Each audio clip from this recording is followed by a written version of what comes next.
జార్ఖండ్‌లోని మరియు పంజాబ్‌లోని, కర్ణాటకలోని వివిధ రాష్ట్రాల్లో పేపర్ లీకులు వ్యతిరేకంగా, నిరుద్యోగానికి వ్యతిరేకంగా ఉద్యమాలు జరుగుతున్నాయి. వీటన్నిటి గురించి మనం సోషల్ మీడియాలో చూస్తున్నాం. లేదా ఎక్సెట్రా చూస్తూనే ఉన్నాం.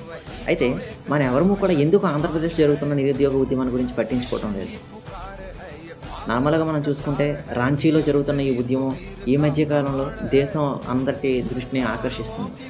అయితే అలాగే ఆంధ్రప్రదేశ్‌లో కూడా నిరుద్యోగ యువత, విద్యార్థులు అందరూ కూడా ఏదైతే పోస్టుల భర్తీ ఉందో, భర్తీ కోసం పోస్టుల సంఖ్యను పెంచండి అనే విధంగా ఉద్యమాన్ని లేవనెత్తుతున్నారు. ప్రతి ఒక్క జిల్లాలోని ఎక్కడో ఒక చోట నిరసన తెలపడం, ఆహ్, ర్యాలీలు నిర్వహించడం చేస్తూనే ఉన్నారు.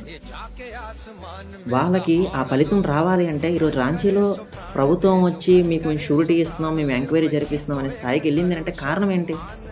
కేవలం ప్రజలు, ప్రతి విద్యార్థి, ఉపాధ్యాయులు, మేధావి వర్గాలు అందరూ కలిసి సపోర్ట్ చేయాలి. సపోర్ట్ చేసినప్పుడే కదా ఏ ఉద్యమైనా ముందుకు వెళ్తుంది. కాబట్టి మనం కూడా మన ఆంధ్రప్రదేశ్‌లో జరుగుతున్న నిరుద్యోగ ఉద్యమాలందరికీ కూడా అందరము నైతిక బాధ్యత వహిస్తూ మనం కూడా సపోర్ట్ చేయాలి. లేదు అనంటే ఈరోజు వాళ్ళు అట్‌లీస్ట్ నోటిఫికేషన్‌లో పోస్టుల సంఖ్యను పెంచండి అనే విధంగా ఉద్యమం చేస్తున్నారు.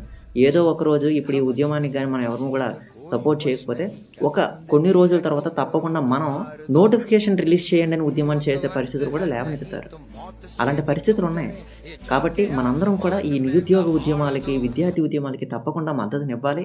ఆ ఆ ఉద్యమాల్లో మన పాత్రను మనం బలోపేతం చేయాలి.